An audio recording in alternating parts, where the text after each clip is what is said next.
mamá me dijo que sembrara flores, que saliera al campo a buscar amores. Mi mamá me dijo que sembrara flores, que saliera al campo a buscar amores.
Mi mamá me dijo que sembrara flores, que saliera al campo a buscar amores.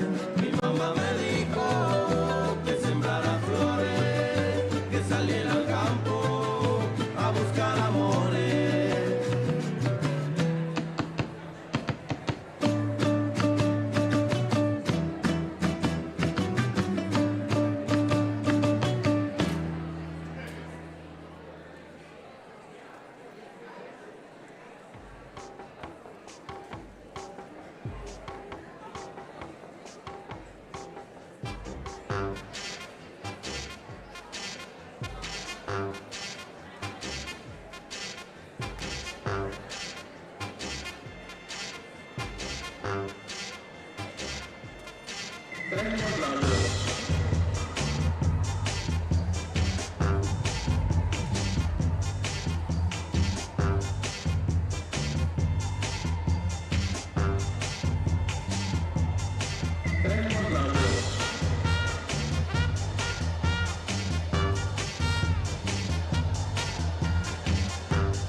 hace perder el piso, pero nada importa cuando esta noche la vamos a disfrutar, porque tú quieres ir, nos vamos a bailar. No hay manera de bajar la borrachera por la regla y con la sexta nos besamos con cualquiera. No hay manera de no ir a la mezcalera, no hay manera, no hay manera. Aquí, seguimos aquí, perdidos en la línea del ir y venir. Este sueño fronterizo nos hace perder el piso, pero nada importa cuando esta noche la vamos a disfrutar, porque tú quieres ir, nos vamos a bailar.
Quiero cantarle la cumbia a los Estados Unidos. Quiero cantarle la cumbia a los Estados Unidos. Porque la cumbia la bailan con los sonidos. Porque la cumbia la bailan con los sonidos.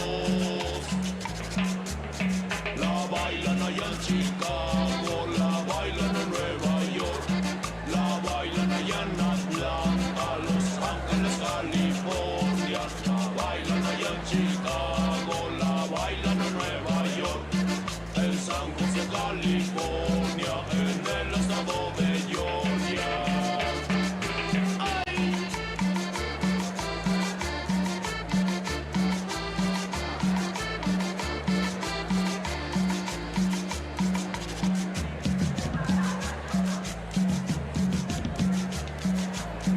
Vaya, compadre Pifas.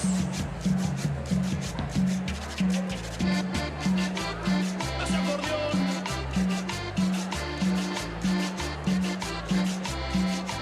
Como dice.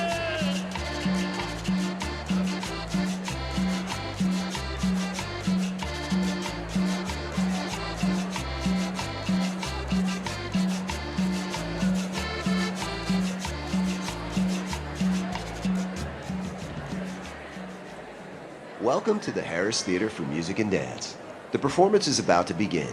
Please find your seat and take a moment to identify the emergency exit closest to you. Out of respect for the artists on stage and the people around you, please silence and dim all devices and put away any distractions.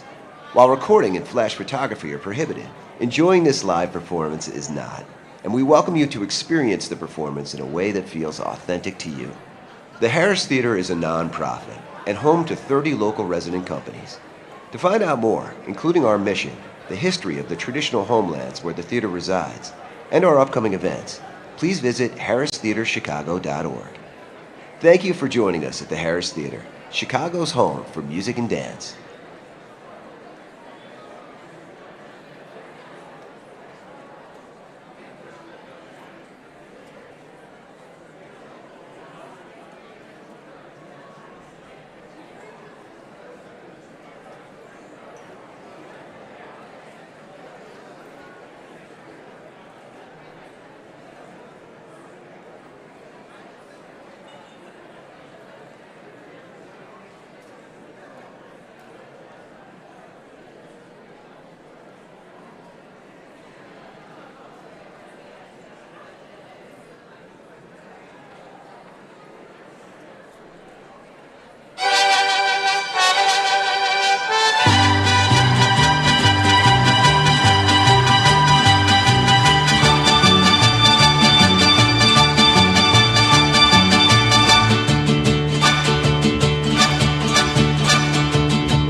Negrita de mis pesares, ojos de papel volando, negrita de mis pesares, ojos de papel volando, a todos diles que sí, pero no les digas cuando así me dijiste a mí, por eso vivo penando.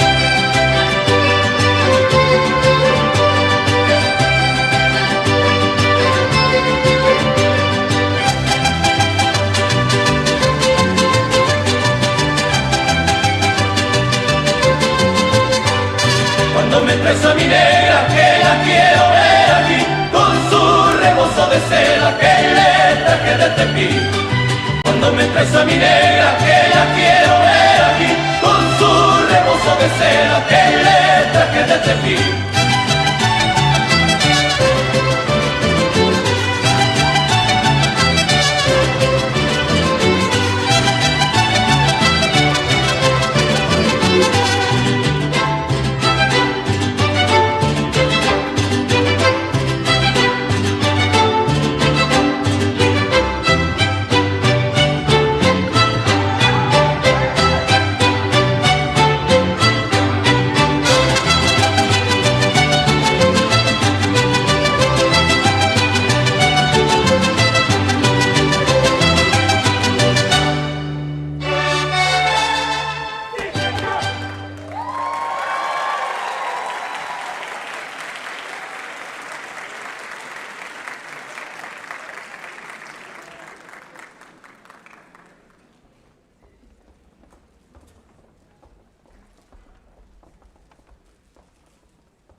falta la hondura.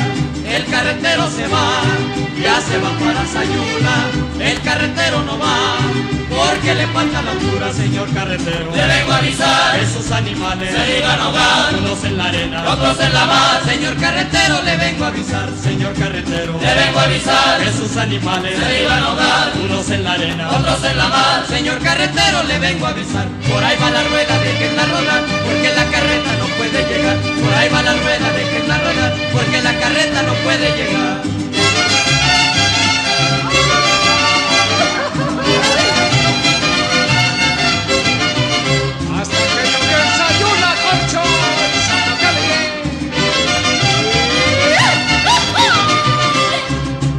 carretero se va, ya se va para los Reyes. El carretero no va, porque le faltan los bueyes. El carretero se va, ya se va para los Reyes. El carretero no va, porque le faltan los bueyes, señor carretero. Le vengo a avisar que sus animales se le iban a ahogar, unos en la arena, otros en la mar. Señor carretero, le vengo a avisar, señor carretero. Le vengo a avisar que sus animales se le iban a ahogar, unos en la arena, otros en la mar. Señor carretero, le vengo a avisar, por ahí va la rueda, déjenla rodar, porque la carreta no puede llegar. Por ahí va la rueda, déjenla rodar, porque la carreta no puede llegar. Oiga amigo, su carreta no se le vaya a atascar, avísele a los yunteros que la vengan a sacar. Oiga amigo, su carreta no se le vaya a atascar, avísele a los yunteros que la vengan a sacar.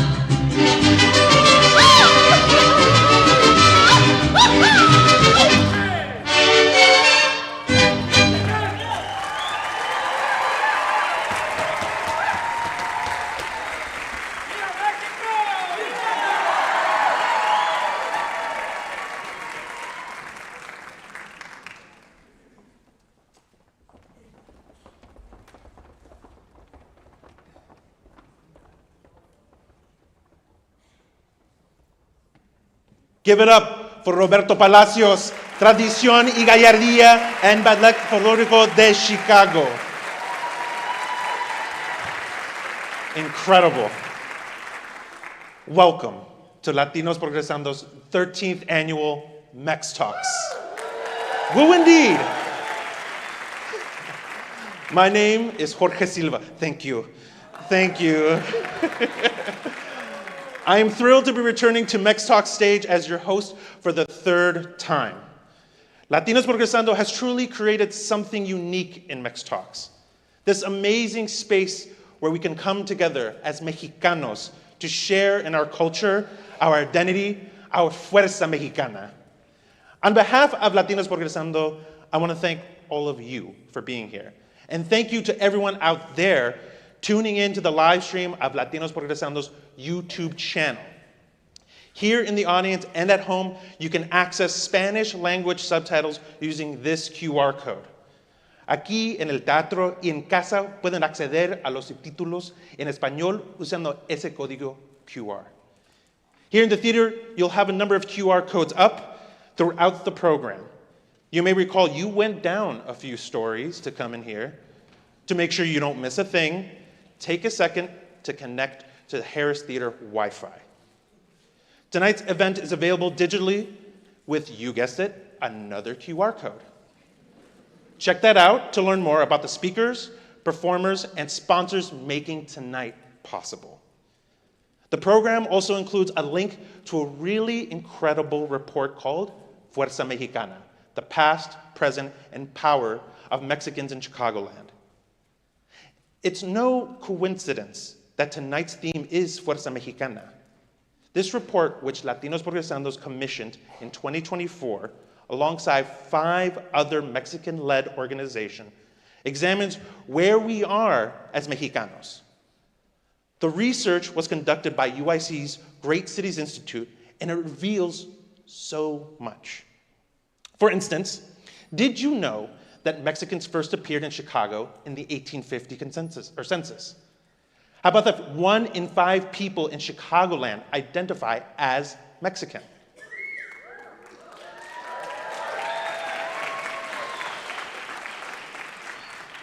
In order to chart a path forward, we need to know our history and where we stand today. And with Fuerza Mexicana, Latinos Progresando has given us this incredible foundation, so check that out. Speaking of strong foundations, I want to thank all of tonight's sponsors making MEX Talks possible. ABC7 Chicago, ACLU of Illinois, Blue Door Neighborhood Center, Greater Auburn Gresham Development Corporation, Julian Grace Foundation,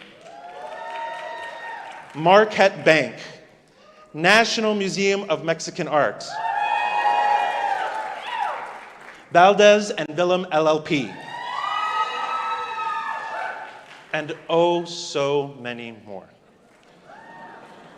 I also want to thank MEX Talks Host Committee for lending their time and treasure to make this event possible. Let's give them a round of applause.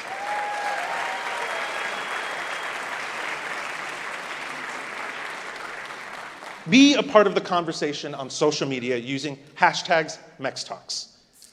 And make sure you follow Latinos Progresando at Latinos Pro on Facebook, Instagram, Blue Sky, and LinkedIn to stay up to date with the amazing work they do for the community.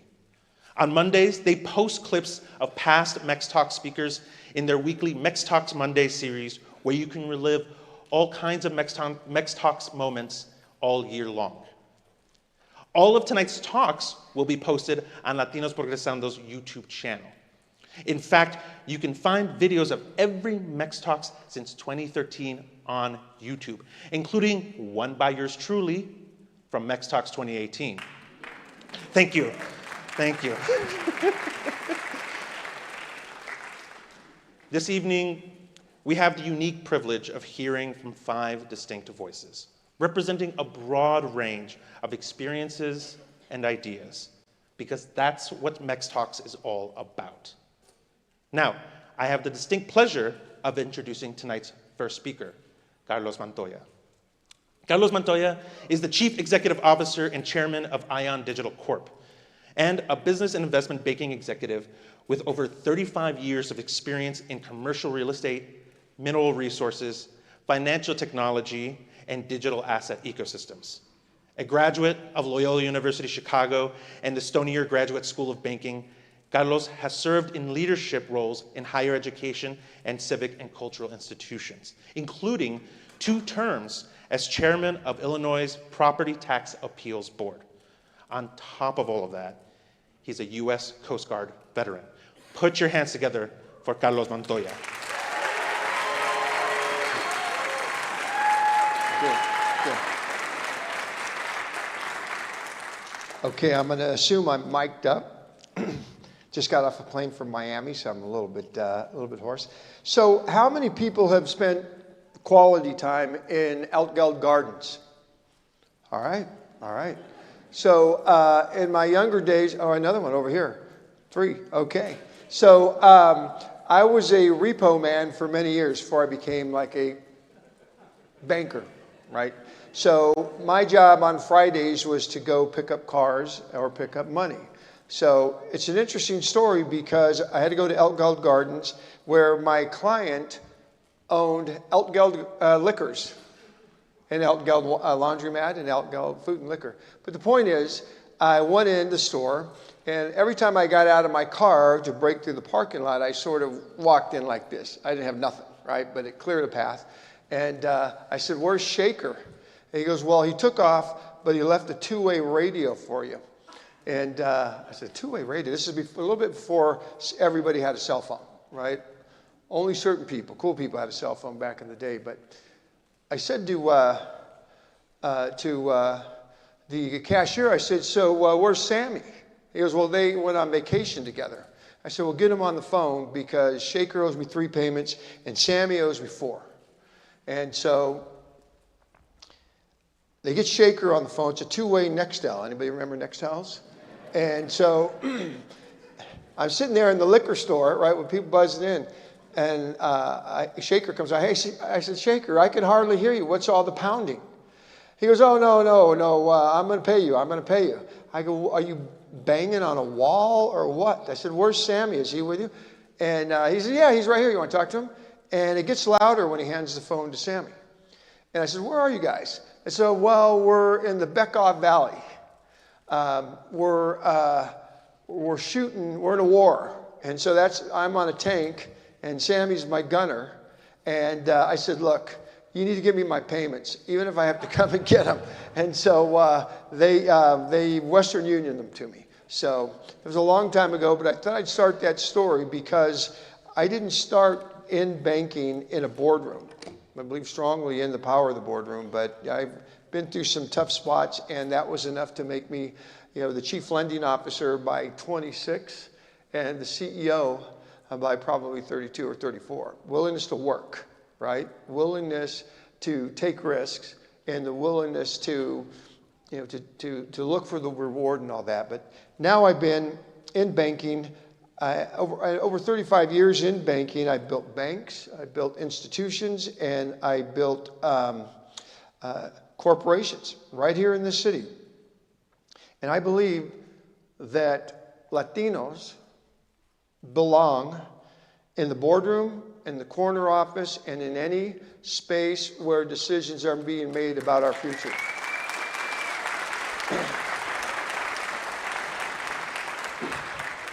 And I believe strongly about that. Today, I'm CEO of a digital asset company. I just got back from Miami today at a conference. 2 years ago, when you went to a digital asset conference, it was, gamers, bloggers, and just people that kind of want to know what it is. Yesterday, I had meetings with Oppenheimer, Franklin Templeton Funds, Chase, and Standard & Poor's because they all want in, and we have the patent, we have the methodology, and we're going to make sure that Latinos don't get left behind in the digital age. So my story in Chicago started in a junkyard. Again, as I said, I didn't start in the boardroom. I was 19 years old, trying to fulfill a dream of going to an East Coast school. I had set out for College of William and Mary in Virginia.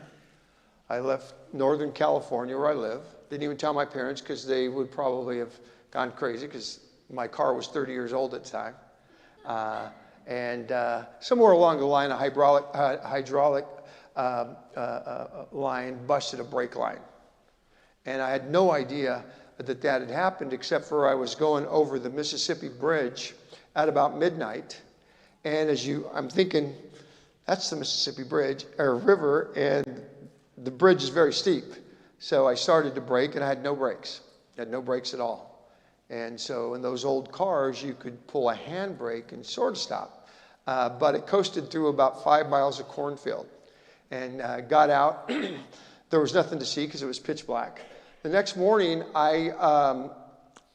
having nowhere to go, I drove the next 150 miles to Harlem Avenue with no brakes.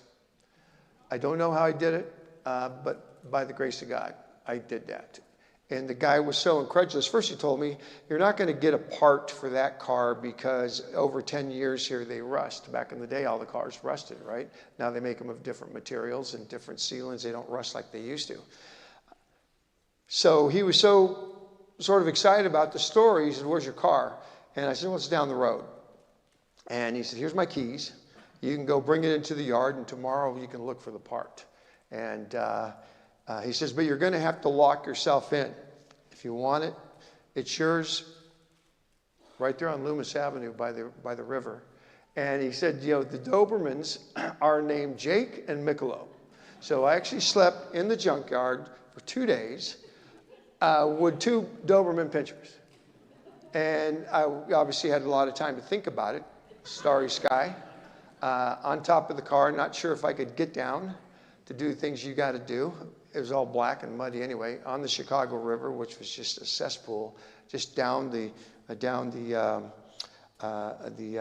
south branch from the old stockyards. So it wasn't like effervescent and fresh.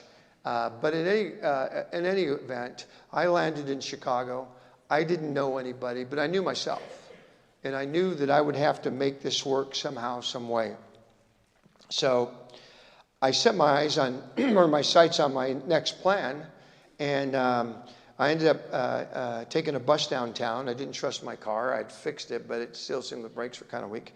And walked into Loyola University, and I met a priest and told him the story. And he said, if you want to go to Loyola, give up your dreams to keep going. I'm thinking, I don't have any brakes. And so he walked me into admissions, and that's really how I got to Chicago. And I went back to the junkyard, and I told them I was going to stay. And after they called me a bunch of names, the old man grabs me by the shoulders, and he said, I knew you were going to chicken out. You're the only son I ever had, and you could have gone to Harvard. And I know the guy 3 days at that point, but I had been telling him, William and Mary. He just wouldn't believe it. So he gave me a job, $250 a week, pulling apart cars. I mean, it was pretty easy. But it struck me that these cars were all owned by somebody. They were just trailing them in.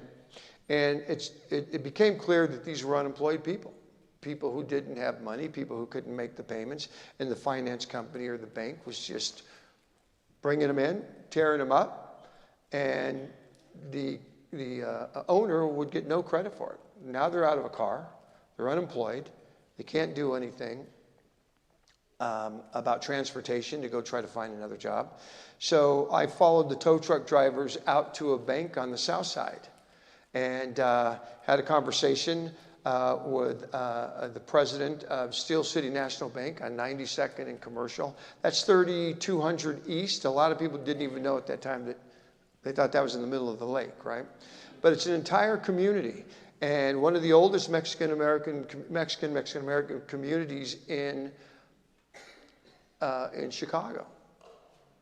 More established since World War I, when a lot of those families came over to work in the steel mills. The massive, massive influence of the community was U.S. Steel, that at one time employed tens of thousands of people. And now they had brought it down to about 300 people. And stores were closing. It was depression. It was chaos everywhere. And they gave me a job, right on the side. Say, hey, we need a collector. We need somebody who will help us out. And so I became instantly aware that I had to become a problem solver. That I had to try to fix this situation, even though I was pretty young at the time. And they made me a vice president right there. If you bring in 10 cars or foreclose on 30 houses, I said, no, we're going to talk to people. And we're going to open up the credit lines, and we're going to start making money available to people. And sure enough, stores started opening, people started going back to work. And it struck me that the bank has so much power. All the people in line trying to make their payments are Latino.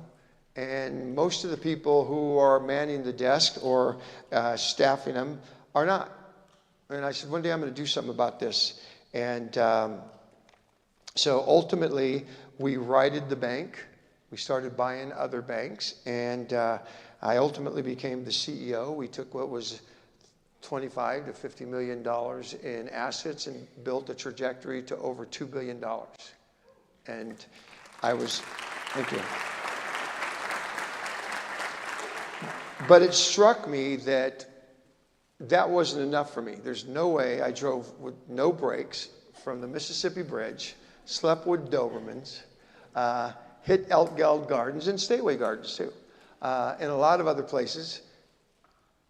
And, I'm making $1 million a year, living the country club life with all the trappings. And I said, I'm not going to do this. There's no way that this is what I was meant to do. So I made a decision to start a bank for Latinos. And that's really Fuerza Mexicana, right? If you can take your principle, if you can get outside your comfort zone and you can say, I'm going to do this for people whose main banks are currency exchanges. My board members were aghast that I would think about leaving. I said, no, we'll give you a nice bonus if you stay. You don't want to go over there and, start making loans and working with people. They let the currency exchanges do that. So in other words, let people pay $40 to wire $100. Let people pay 10% of their paycheck to cash a check. We do that for free. Right here at the bank. So you get a free check cashing. Every bank has that. And they probably give you a couple wires, and then after that, they charge you $40 also. But the point of it is that the system, even the regulators talk to me and say, why would you want to do that? We promoted you through this system, and you know it well. And the Republic is a great bank, but why would you put it on the line to do that? So it was just kind of institutionalized. So I remember my son CJ, who's here today. I'm sure he's out here. He's an attorney for Accenture now, but back at the time he was working on the teller line, and he knew I had been thinking about leaving.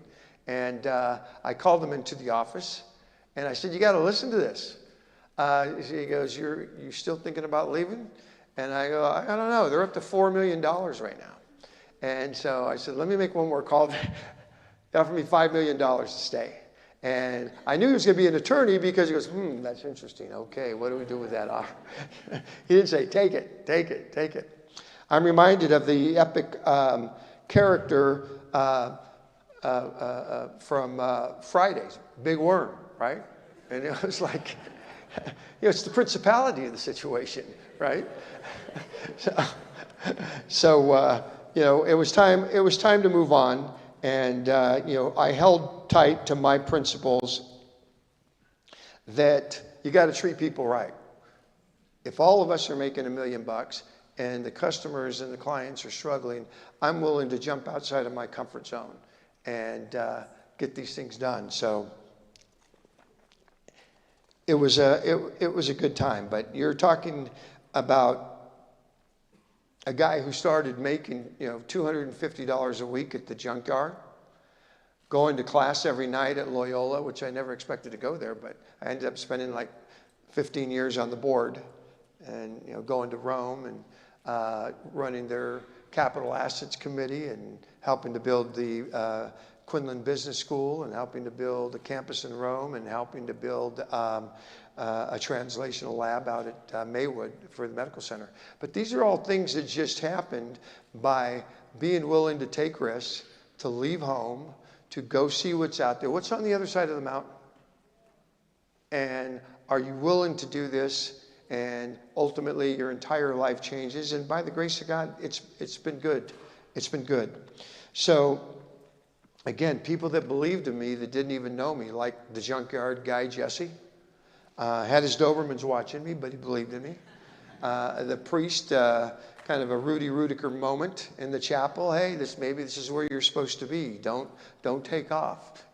Don't go to St. Mary's, right? Stay right here. And so it was all, I think, in a lot of ways, to me, preordained. I saw people struggle early on in my life, and my parents were, worked in farming in the Central Valley of California.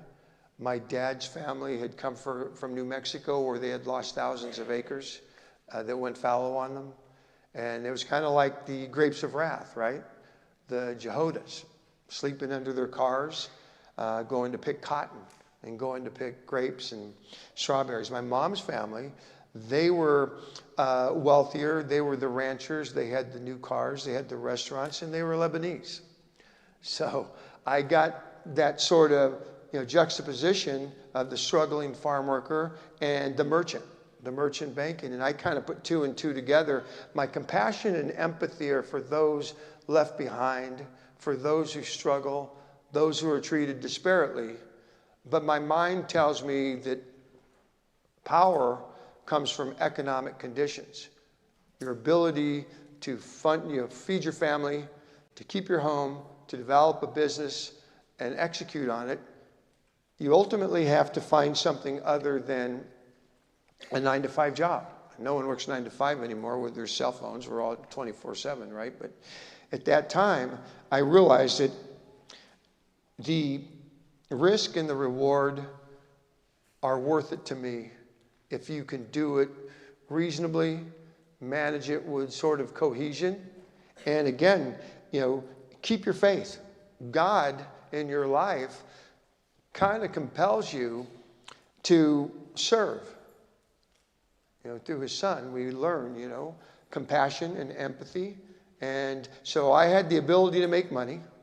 I had the ability to build businesses and build institutions, but I didn't want to leave these other folks behind. So I've kind of went on a different path.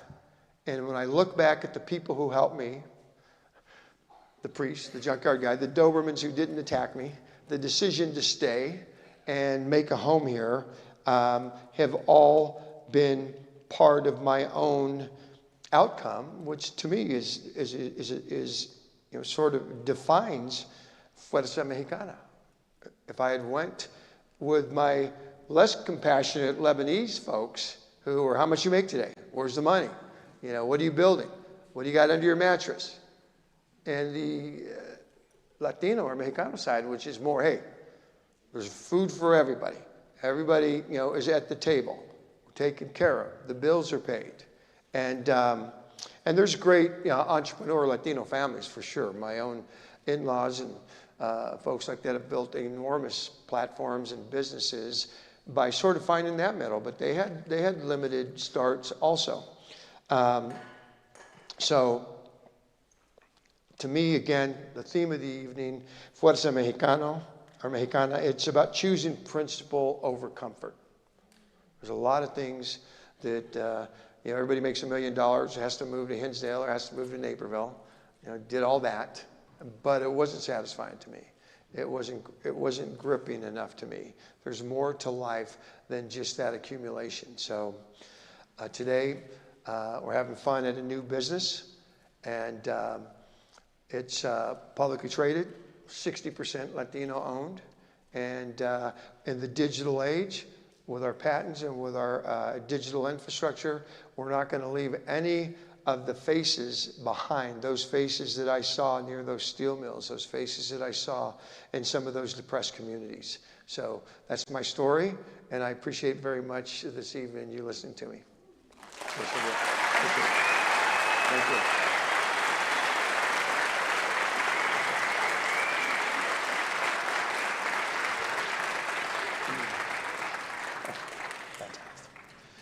One more time for Carlos Montoya, everybody.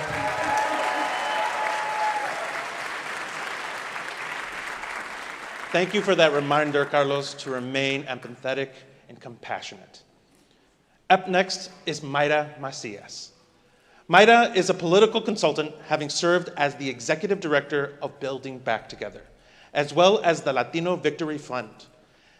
And for more than a decade, Mayra has been playing a key role shaping our national politics. She is a highly sought-after organizer, educator, and political operative. Mayra is a Yale University alumna from right here in Chicago. Let's give it up for Mayra Macias.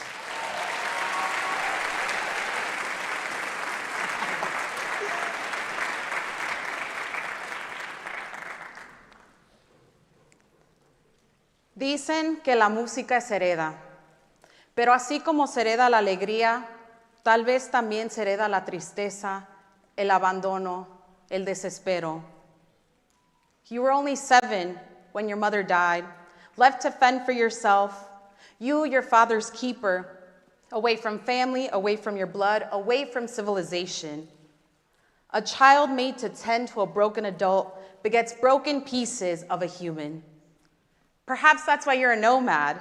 Perhaps that's why you crossed the border at the ripe age of 17. Por eso te nos perdiste, behind mountain ranges and skyscrapers. You're so wandering through terrains made of metal as you live out your American dream, building dreams out of iron, one beam atop another. With precision, you say. You're a perfectionist, but they didn't have school in El Rancho, so you build and write books out of cinder blocks. This one written in '84, when you lived with El Grupo de Young Mexicanos. This one in '92, El Hotel es una belleza, me dijiste. This one in '98, the year we visited you. Driving down the highway, your works of art hover over us, each building the beginning of a new story, but your name isn't etched on any of your art. No one would ever imagine how much of the city you built, un mexicano, inmigrante, with no formal education. What could have been if you learned to read or write? What wonders would you have conjured with your hands? How you'd be able to write your own story. But alas, stories are meant to be told in half whispers against the shroud of distant memories, of time elapsed, of family not spoken to, of years withered away. I wrote this poem a couple years ago about my uncle, a Mexican who immigrated to Texas, became an iron worker, and built countless skyscrapers that built up a city. I knew his story a little bit, but it was the first time I heard it directly from him. And what was so remarkable to me is how vividly he remembered his childhood, the stories of El Rancho, stories of feeling abandoned by his family. But when it came to talking about his time in Texas, his words were few. Instead, he pointed out at the buildings he helped build as we drove past them. My own story is one of rebuilding. I grew up in back of the yards with Mexican kids who look like me, who live like me. I didn't even know I was poor until I went to Whitney Young for middle school. That's true. And I realized that when I saw kids wearing expensive t-shirts that were worth more than the entire clothes in my closet. I also learned at Whitney Young that I would have to learn to explain and defend my Mexican identity. You see, we had a school bus that would pick us up, but it started in Beverly, and if you know Beverly, it's big single homes. It would stop in back of the yards, lots of multi-unit homes. It would drive past sky rises on the way to Whitney Young. And on one of those almost hour-long rides, a girl on my bus passed me a note that read, "What are you?" with a box next to black and another box next to white. I held that note in my hand, and it felt like time stopped. I could feel the anger radiating from my body. I wanted to crumple the note and throw it at her. But instead, I wrote neither, folded the note, and passed it back up the bus. Perhaps it was that Spanish is my first language, or that I have been dancing ballet folklorico since the age of 5, but I held strong to my Mexican identity. Whether or not they understood it wasn't my problem. When I went away to college, to Yale, I searched for home. And believe it or not, there are not a lot of taquerias in New Haven, Connecticut. But I did find familiarity in the people. And it wasn't just Mexicans, it was New Yorkers, Dominicans from Boston, Cubans from Miami. And while I didn't quite find the community that raised me, I did find friends willing to build one with me. When I got to Yale, dance was a big part of my identity. I thought I was going to join the Ballet Folklorico de Yale, but instead, me and my friends decided to start our own dance group called Sabrosura, to tell a more holistic and expansive story of Latinidad. The organization is in its 18th year. They're very good, much better than we were. And thank you. They continue to tell our stories through dance, our stories of culture, our vibrant stories. Since then, my career has revolved around building Latino political power all over the country. I have traveled to every single swing state. I have found our people everywhere I go. And while there are some similarities, for instance, you'll always find a Latino supermarket, a church, or a family that anchors a community. To be Mexican in New Mexico or Arizona is vastly different than to be Mexican in Nebraska or Miami or New York. But to be Mexican in Chicago is freedom. That's right. You see, 1 in 5 Chicagoans is Mexican. There is a freedom in our narratives. We are doctors, we are DJs, we are teachers, we are iron workers, we are writers, we own restaurants, we are dreamers, we have options.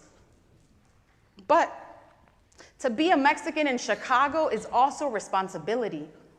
You see, we have choices in the stories we can tell and how we tell them. Numbers tell stories. For instance, 20% of Chicago is Mexican. But what are we doing to translate that number into political power? Elections also tell stories. I used to run a national organization called Latino Victory, where we supported progressive Latino candidates all over the country. And in 2018, we made history by electing the first Mexican-American women to Congress from the state of Texas. The state of Texas. Yeah, yes, great feat, but the state of Texas, that was once Mexico, had never had Mexican-American women represent them until 8 years ago. Here in Illinois, we have just one Mexican-American woman representing us statewide. And unfortunately, that won't be the case next year. In Illinois, we've never had a Mexican-American woman represent us in Congress. But luckily, we did just sign Gabriela Jaques to the Chicago sky. That's right. Making her just one of 2 Mexican-American women in the WNBA.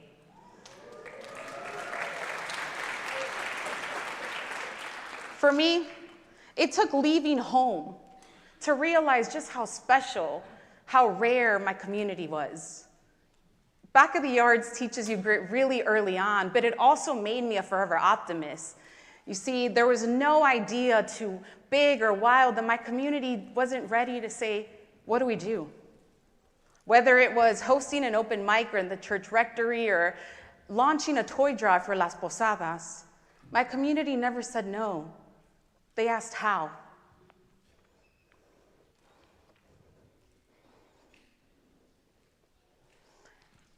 When I went to school at Seward Academy, for those of you here from Back of the Yards, yeah, my teachers in Back of the Yards taught me more about self-worth than they did about reading or writing and math. They taught me about Mexican-American authors like Sandra Cisneros, the first author I felt myself really identify with. They taught me how to be proud of where I'm from. And years later, when I became a teacher, I taught my students, based on their teachings, how to love themselves. When I became an organizer for President Obama, I took the lessons from the OG organizers in our community. Yes, las señoras. Like my mother, who's here with us today, who doesn't shy in the face of injustice, who is ready to rally the other moms to raise money or to go to a march or to confront an elected official. Their actions speak courage. Courage I have carried with me in all the work I do. Whether it was meeting with President Biden in the White House or advocating for Latino issues to the US Senate or holding elected officials accountable, I carry their courage with me to ensure that I'm telling the stories of folks that have been locked out of rooms of power. I've heard many stories from Latinos all over the country that I carry with me. Stories like my uncle's, told with cinder blocks and steel beams. The stories we tell about our values every time we vote.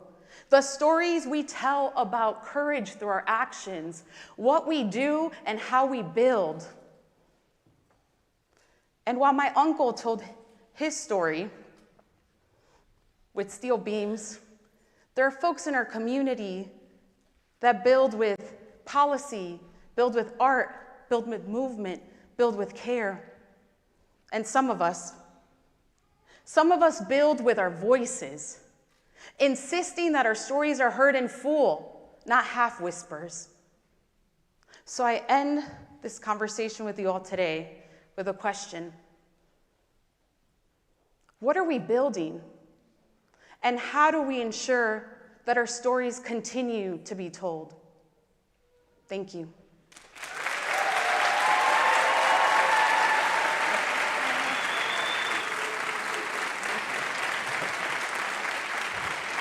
Give it up for Maida one more time, y'all.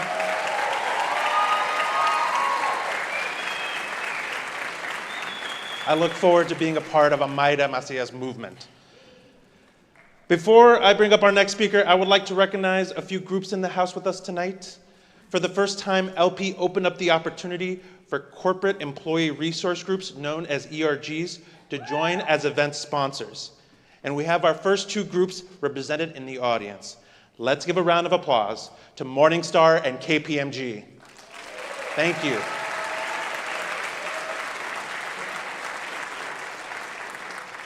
We also have a number of students and youth groups here. Students from Saucedo STEAM Academy and Canoon Elementary School in Marshall Square.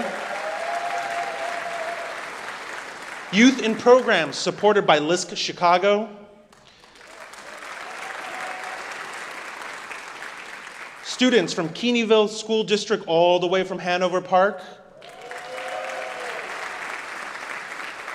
And notably, youth from the Mother of the Americas Youth Group and the True Value Boys and Girls Club in Little Village.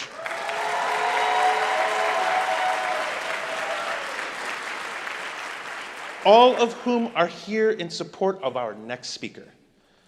At just 17 years old, Michael Gomez is the youngest speaker to ever take the MEX Talks stage.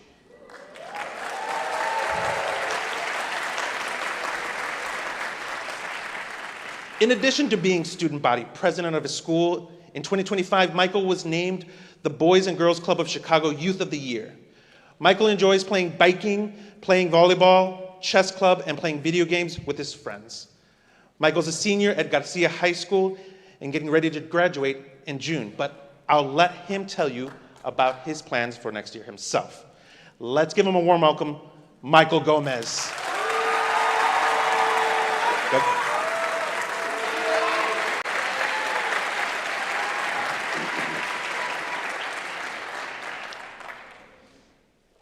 Good evening. Buenas tardes.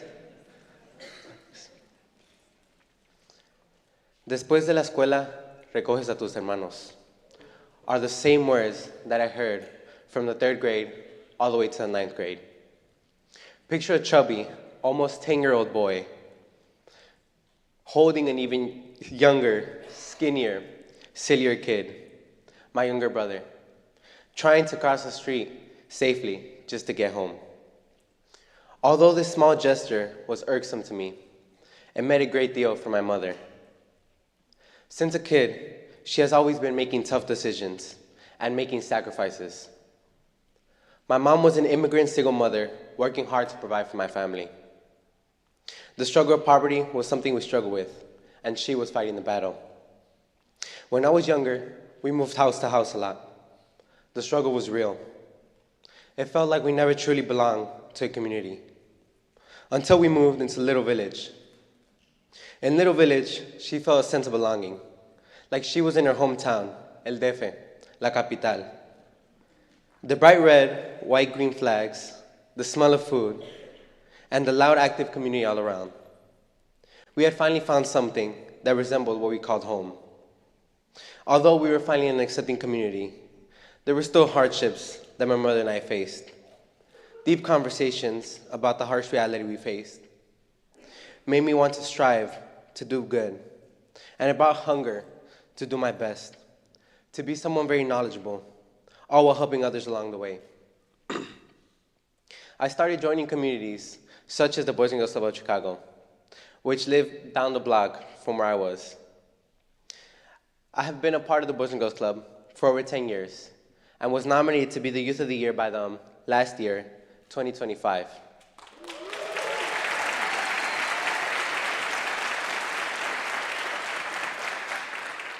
Which is one of the reasons why I'm standing here today, sharing my story to you all. And I'm truly thankful for that. I have also joined the church community, Mother of the Americas, who I am thankful for they are here attending today.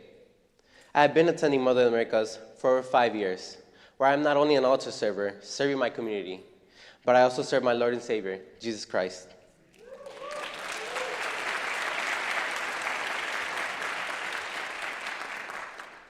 I was a very shy person, and it wasn't in my nature to connect with people because of the isolation I faced, with it just being me and my mom.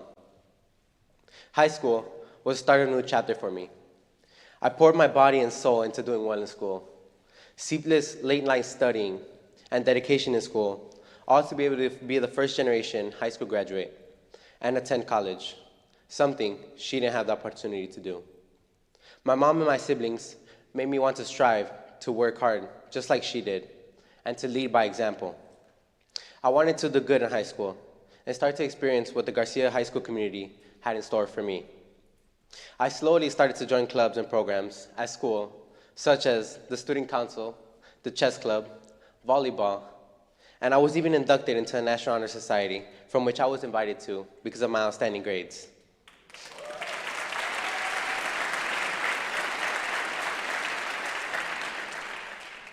Since joining these programs, I have been able to take many leadership roles, including my school's chess club captain, where I lead the chess team along with my chess coach, who is here today.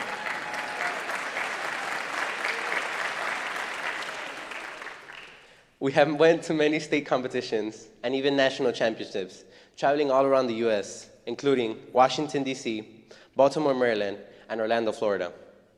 I was also elected for 3 consecutive years to represent my class through class presidency for my graduating class of 2026, and even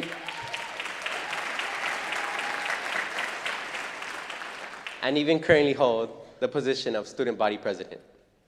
With the help of many peers, teachers, and friends, I've been able to step out of my comfort zone and it has prepared me for things like public speaking, which, as you can tell, I'm still trying to learn to do today.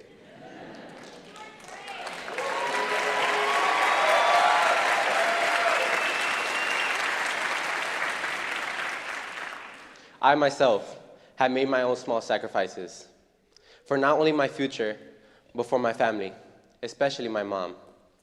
Currently, I am enlisted into the Army National Guard, where I will be going over the summer for 30 weeks for my basic training and advanced individual training. I have been strategic about how I will use the Army for my own benefit and picked a job that I will be able to gain skills transferable into a real world job. After I'm done with my contract, also, apart from this, recently, I have been informed that I received a full ride scholarship to the University of Urbana-Champaign.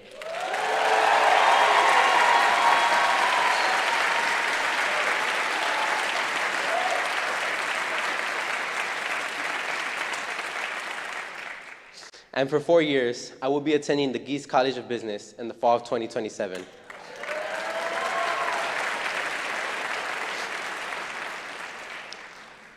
By attending college and majoring in business, I will be equipped with the skills to bring financial freedom to my family and to finally create stability for the future. And before I finish my speech, I want to be honest with you guys.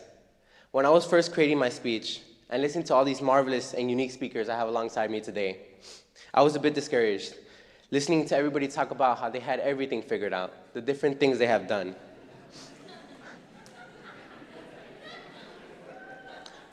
But I started to think about it differently.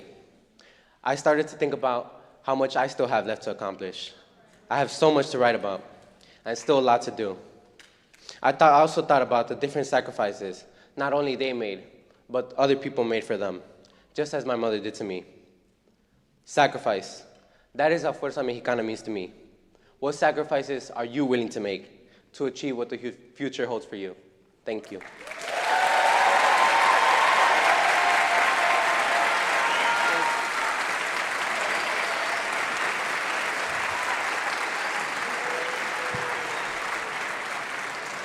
Incredible. It's the Michaels of the world that give me hope for the future. So let's give it one more time for Michael Gomez.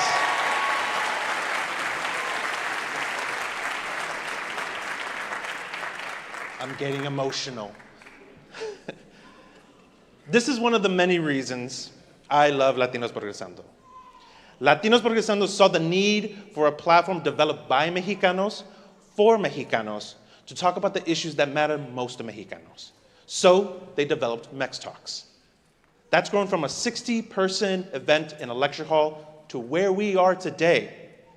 They saw a need to bring service providers together to address the complex issues facing communities and families, so they built the award-winning Marshall Square Resource Network.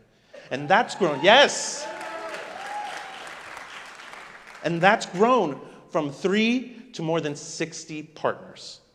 They saw the need to build bridges across communities and invest in local leadership. So they teamed up with the Greater Auburn Gresham Development Corporation to start the Accelerator Fund. And they've directed $5 million over 5 years in Black and Mexican-led organizations across Chicago and forged new and lasting partnerships.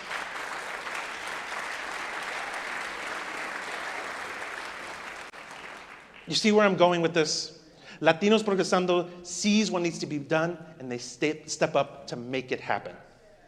So, let's learn what they're up to next. My name is Luis Gutierrez. I'm the founder and CEO of Latinos Progresando. I started Latinos Progresando in January of 1998 after a friend of mine got me to volunteer at a citizenship workshop. You know, when I walked into this workshop, I saw what I still think is one of the most beautiful things I've ever seen and experienced. I saw a lot of young people that looked like me, helping a lot of people that looked like my parents. And that moved me to start to get into nonprofit and eventually start Latinos Progresando. Today, Latinos Progresando does so much. We still run an immigration legal services program that sees families from over 60 countries and 24 states in the US. We do work with parent leaders around 4 schools in our community We work with the nonprofit sector. We have a coalition that we run called the Marshall Square Resource Network that brings over 50 organizations together to work on community issues. We run a corridor plan where we have our team working one-on-one with business owners and helping them grow their businesses, but also creating a look and a feel for the Cermak corridor. You know, the impact that ICE has had in our communities, it's not just still being felt, it's going to be felt for a very long time. The anxiety, the stress that it's caused our families, our organizations, our small businesses, that's something that we're dealing with and will continue to deal with for some time. And, you know, unfortunately, this is not over. You know, working with some of our local business owners, we work on the Cermak Business Corridor. Now, during COVID, we didn't lose any businesses. We came together, we shopped local, we figured out ways to keep all our businesses open. Since I showed up in our neighborhood, we've lost 4 businesses. And we are hearing from business owners who are giving up their apartments and sleeping in their businesses because they can't figure out how to keep both during this time. And so it shows how resilient and strong people are, but it also doesn't have to be this way. So in response to ICE being here and the way our communities were being attacked, we created something called Our Chicago. Because this really is our Chicago. And our Chicago comes with 4 pillars. Our rights, which is really looking at legal services, immigration legal services, know your rights, guardianship applications, power of attorney applications, anything that we can do to help our community with the legal system. Our shops, we're looking to both help our small business owners with technical support, but we're also infusing dollars directly into businesses that have been most affected throughout the Chicagoland area. And it's not just on La Cermak. Our stories, you know, the narrative about our community out there has been that we take and we come here without permission, when in reality, we continue to build and we continue to give, but it's on us to figure out what those stories are that we need to highlight. It's on us to make sure that we're putting those stories together and we're pushing those stories out into the public. The last pillar is our homes.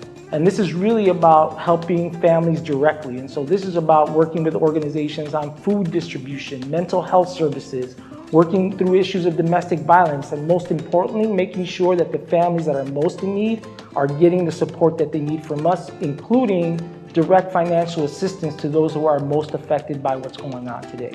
The work that Latinos Progresando is doing around our Chicago is not just about Latinos Progresando, but we've raised over $2 million to fund partners in the areas that have been hardest hit by ICE.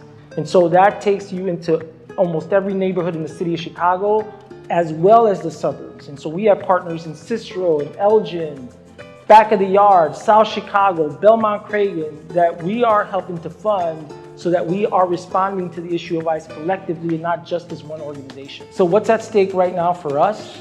You know, this is our generation's time to stand up. And what we understand is that there are many generations behind us who have had to deal with issues. And every single one of those generations has stood up and moved communities forward. No matter what happens, if ICE is here, if ICE is not here, this work continues to be very important. And the future of the city of Chicago includes a strong Mexican and Latino community in the city of Chicago.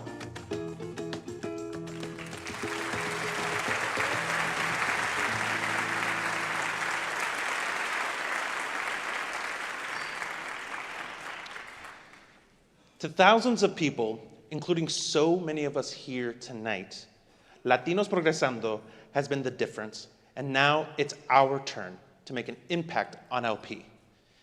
If there has ever been a time to get involved and make our voices heard, this is it. We're the ones we've been waiting for. So please join me, step up tonight for an organization that steps up every day. Scan this QR code, dig deep, and make a difference. You can make a one-time gift or a reoccurring gift. While we all get our phones out and take care of business, I want to invite my friend, Roberto Palacios, back to the stage.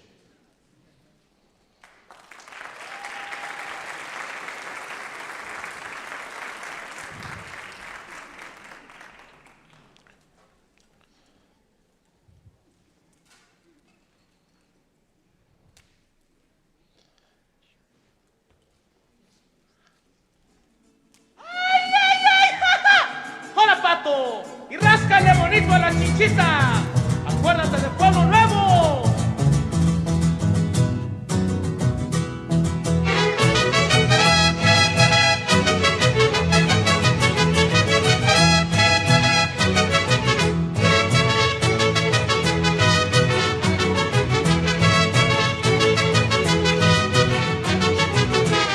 Yo soy el gavilancillo que ando por aquí volando. Yo soy el gavilancillo que ando por aquí volando. No se asusten pichoncitos, palomas ando buscando. No se asusten pichoncitos, palomas ando buscando. Tira la la la, ay la la la. Tira la la la, ay la la la. Yo soy el gavilancillo que ando por aquí volando. No se asusten pichoncitos, palomas ando buscando.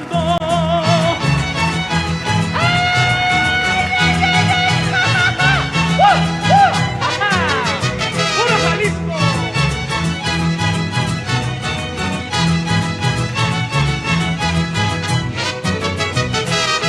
Yo soy el gavilancillo que me la vengo a llevar. Yo soy el gavilancillo que me la vengo a llevar. Avísenle a su marido que me la salga a quitar. Avísenle a su marido que me la salga a quitar. Tira la la la, ay la la la. Tira la la la, ay la la la. Yo soy el gavilancillo que me la vengo a llevar. Avísenle a su marido que me la salga a quitar.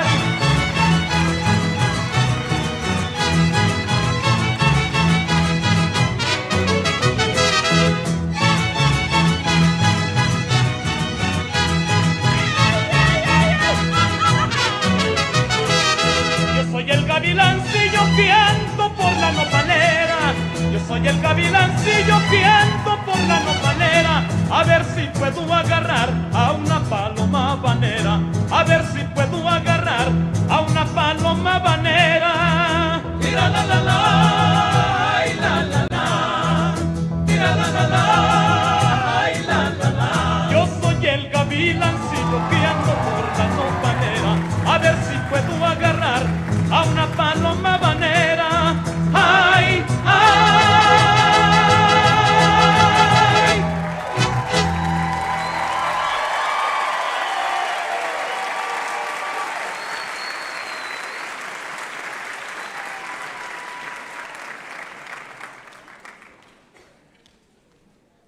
Incredible. Give it up one more time.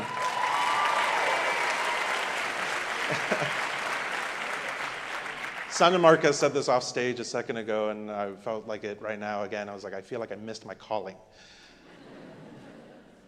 But you can all learn about Our Chicago at ourchicago.org.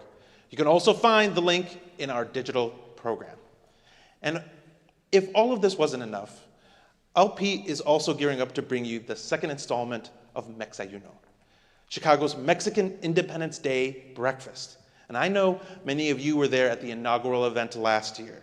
And I have to tell you, they've outdone themselves for 2026. And I have the privilege of telling you about it. The September 16th event at the Chicago Cultural Center, you can join us at MEX Ayuno, and you'll hear from this impressive panel. Maria Hinojosa of Latino USA and Futuro Media Group, Dr. Melinda Brennan of ACLU of Wisconsin, and Juan Morado Jr. of Benesh Law. Incredible. Sponsorships for that event are available, and I hear tonight's guests will get a chance at a discounted set of tickets, an exclusive perk for our MEX Talks audience, so save the date. Now, let's get back to this lineup. There's only one man who can follow all of that, and it's Ruben Castillo. You may have seen Castillo in the news lately as the chair of the Illinois Accountability Commission, setting out to create a public record and examine the impact and make recommendations following Operation Midway Blitz. Judge Castillo has a storied legal career, practicing at Jenner & Block in Chicago, with the Mexican American Legal Defense Fund, or MALDEF, at Kirkland & Ellis, and later at Ackerman LLP. In 1994, Ruben Castillo was nominated to the U.S. District Court by President Bill Clinton and became the first Latino federal judge in Illinois. So put your hands together for Ruben Castillo.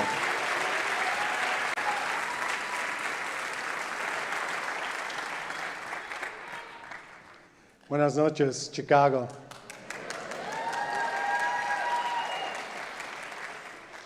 It's a privilege to be here. I feel all the warmth that you bring. The theme today is Fuerza Mexicana. So what is Fuerza Mexicana? And I submit to you that I'm looking at Fuerza Mexicana. It is all of you. It is all of you. You know, this has been a tough year for Mexicanos in Chicago, no doubt. But tonight, we have a lot to celebrate. As you saw the previous speakers, and I'm following Michael, and I'm glad I don't have to do any dancing. You know, for me, when I think of Fuerza Mexicana, I think of my father. And my father came to Chicago in the 50s. And let me tell you a little bit. I'm going to share his story with you. I miss him every day. I lost him about 2 years ago, but not till he got well into his 90s. So he lived a very full life. But it started with him having to make a very difficult choice. He grew up in a small town in Oaxaca. And yeah, for los Oaxaqueños. And his mother was a widow with 5 boys to raise. And my father saw that she could not put food on the table for all 5 hungry boys. So he decided at 16 to leave his mother and his country and come to the United States to take a little bit of a load off of that family and to see what he could do for his future and, more importantly, for my future. Because when I think about that, I'm left with nothing but gratitude and love for that decision. Because if someone were to come to me and say, this is your choice, you're going to leave your mother, you're going to go to a country where you don't know the language, and you're going to be treated very harshly and discriminated against, and you're going to work very hard. Are you going to do that? And I would tell you that I would say, like my granddaughter Olivia says, no, thank you. I would pass. I would stay with my mother. Because I know, despite all the titles that I've been gratified to hold in my life, the best titles among our gente are the titles that come from family. To be a mother, a mama, which we're going to celebrate Mother's Day on Sunday. To be a padre, a papa. But better yet, there's an even better title to have. Being an abuelo, an abuela. Those are the titles. Those are the titles that mean the most in our culture. That's because we believe, as my father believed, in family, love, and hard work. And those are the traits that my father showed me over the years. As I went to school, he would work hard to support that.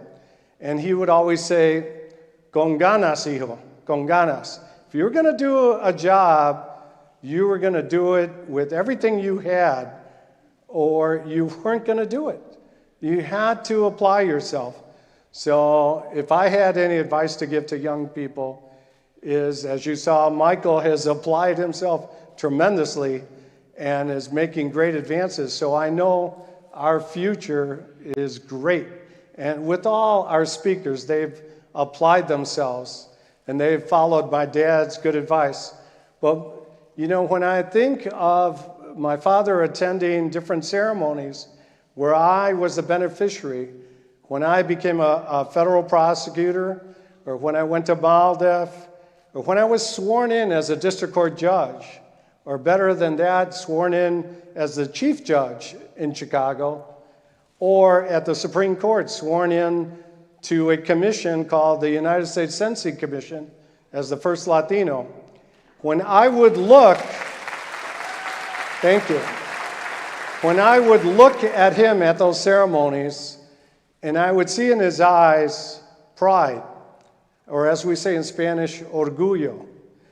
And I would return with my eyesight the same pride and orgullo in him, just like I have the same orgullo in the speakers we have heard from and that we're going to hear from very shortly. That's how we operate. That's how we roll. We believe in orgullo for the members of our family, for other people in our community who are succeeding.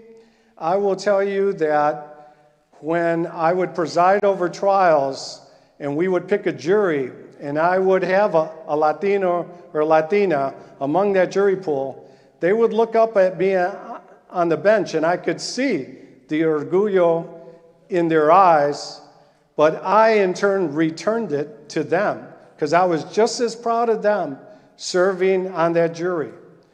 And I will tell you, despite all those ceremonies my father was privileged to attend, and he loved doing that, he felt stronger about other ceremonies, and they were called graduations, because when he attended, and he had never attended his own graduation from any school, but when he attended my graduations, but better than that, when he attended his grandchildren's graduations, that's when he felt that special feeling to see his granddaughter graduate from college, get a master's degree, or to see his grandson also graduate from college, get a master's degree and a law degree.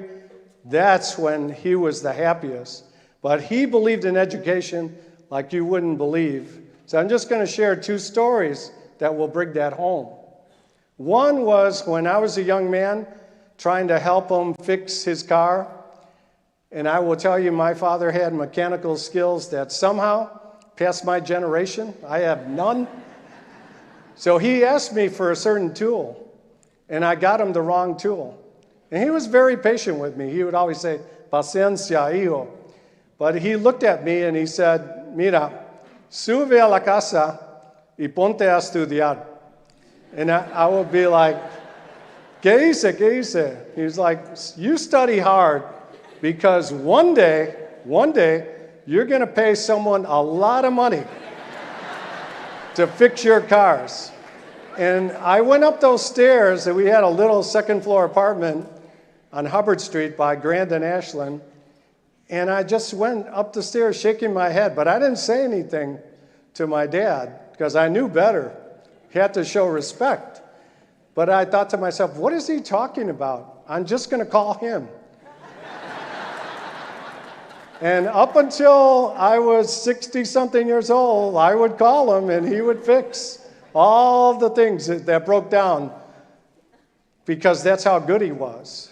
But better yet, my proudest moment as a judge was not anything to do with me, but my good wife of almost 50 years, Sylvia, who's sitting right there. When she got her doctorate and she finished everything and did her thesis, and I thought if I supported her just that much for all the support she's given me over the years, that was great, and she completed it. And I saw her pull all-nighters while raising our children. And I was impressed, and I had tremendous orgullo for that accomplishment. But the best part was when my dad, I was at that point a judge, a federal judge. I was vice chair of this commission in D.C. So my father, this is what I can tell you, how we roll, how our Hispanic families roll. He said, "I know you have to go to D.C. I will give you a ride to the airport." And I'm like, "Okay, I'll take your ride." He was about 80 years old. And I knew something was going to happen, but I was so behind. I'm reading these big black 3-ring notebooks and trying to catch up before I take the plane. So I'm busy reading, and all of a sudden the words come out of his mouth. And these are words you have to be careful with my father. He said, "Yo estaba pensando, mijito."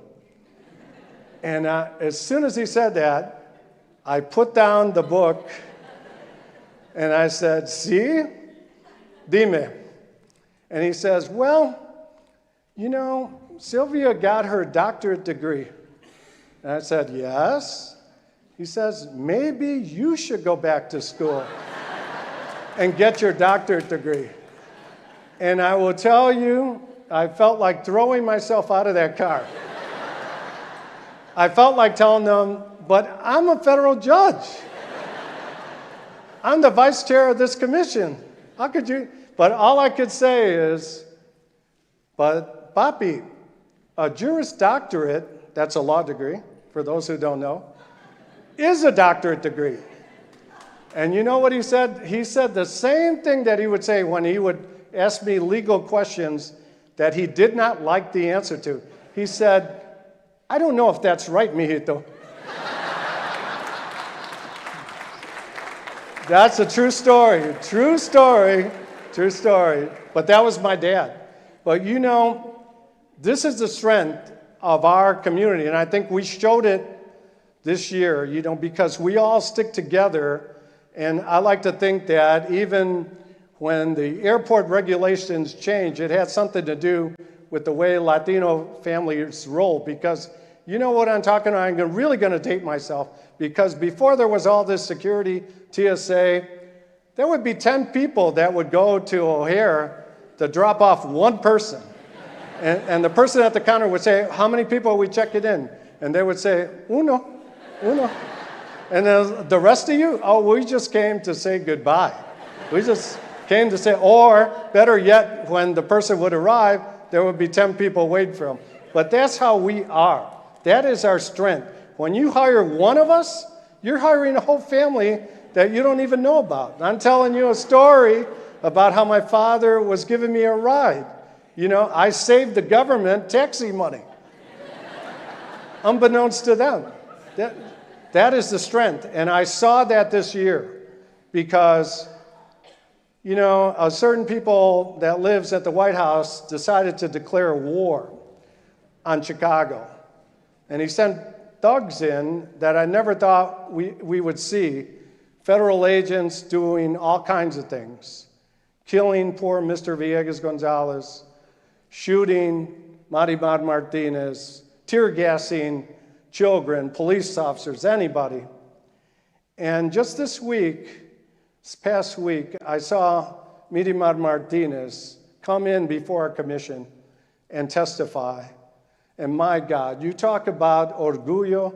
Yes, I felt orgullo because she was so strong and she was so proud of her community, and she was almost killed. Why? Because she was blowing her horn to warn her neighbors. That is the community we are, and that is why we're always going to have Fuerza Mexicana in Chicago. Gracias. Thank you. Yeah, you're so good.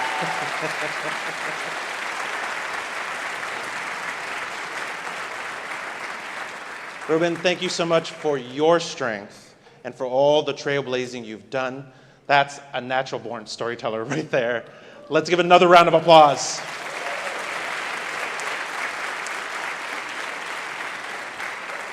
Before we bring out our last speaker, we have to thank everyone who worked behind the scenes to make MEX Talks possible. The warmest thank you to the incomparable Sandra Marquez, who poured her talent and energy into preparing all of tonight's speakers. To Dea Friedman, tonight's stage manager. To the Harris Theater team, both front and back of house, thank you all very much. And to Latino Progresando staff and board of directors. Everyone, yes. Let's give them another round of applause to some of the most dedicated and visionary people working in this city. Thank you for all that you do.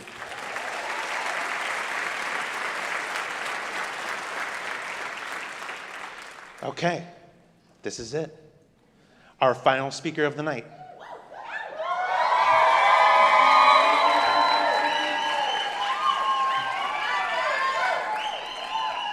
Anel Ruiz is the managing director of People Impact at United Airlines, proudly serving as one of the founding members of United's newest BRG, Somos.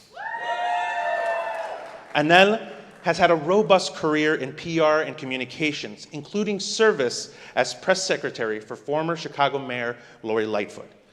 Anel lives in Chicago's Kenwood neighborhood with her husband and 2 sons, who she affectionately calls Tiny Giant and Tiny Danger. Ruiz is a foodie and an avid reader, an unapologetic news and politics junkie, and a pretend runner, which I can totally identify with. Let's hear it for Anel Ruiz.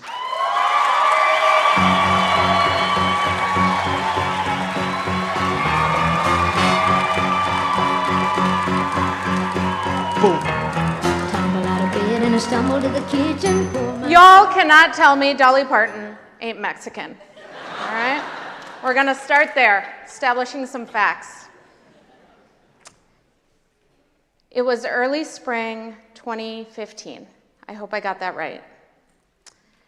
And I was in a sparkly dress in front of a 3-way mirror, doing me absolutely no favors. I'd called ahead just to be safe, and I told the bridal shop 2 very important things. First, Dolly Parton is my fashion icon, right? And she famously said, "It takes a lot of money to look this cheap." And I was gonna lean in. And then I took a really deep breath, and I collected myself. And I told them this. I said, I'm not coming with my mom.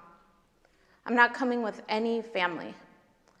And you all cannot ask me about it, and you certainly cannot make me feel any kind of way about it. But I wasn't alone. I brought my chosen family.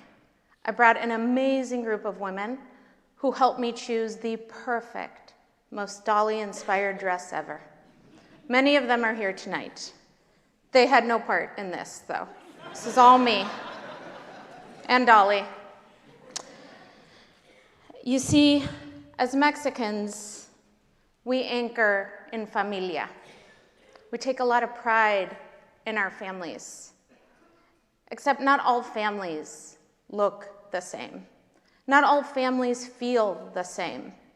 Mine didn't. You see, growing up in Mexico, my mom would sew a lot.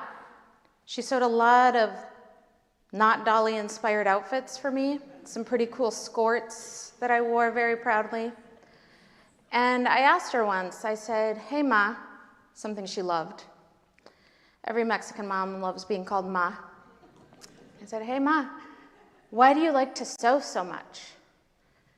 And she said to me, "La pinche necesidad." And she always looked that mean, by the way.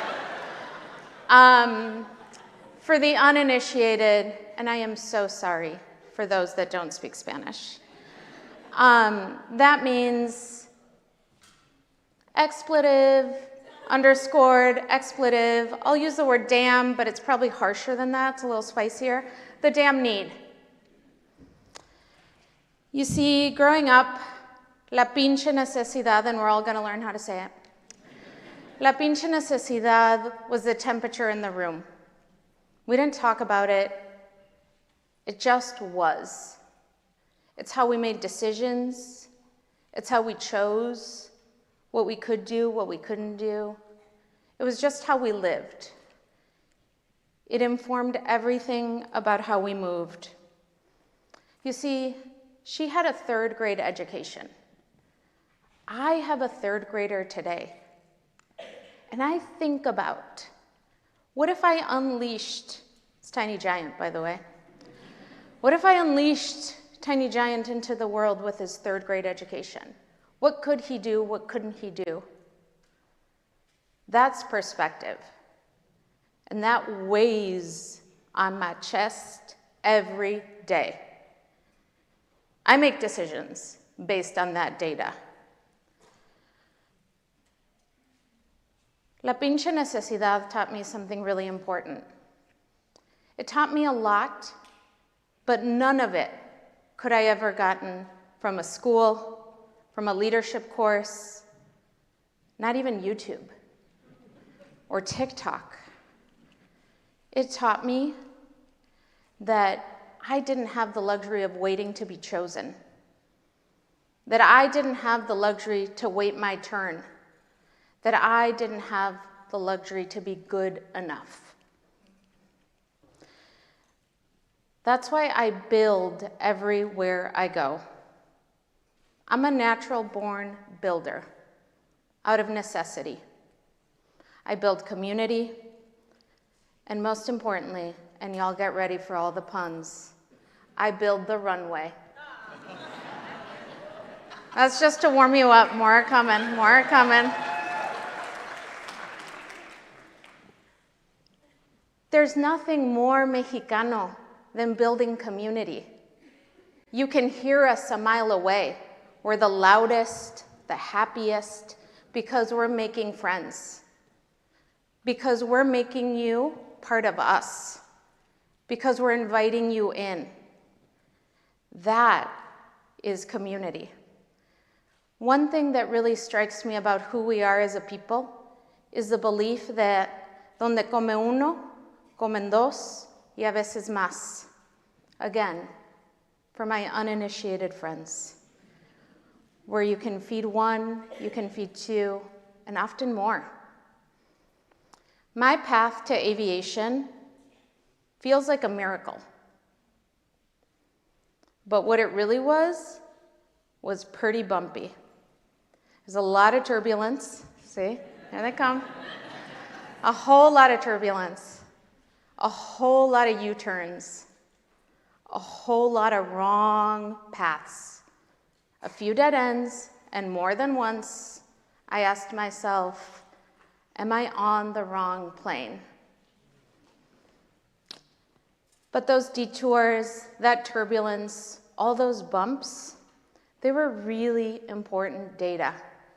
They were really necessary for me to grow, for me to learn who I am.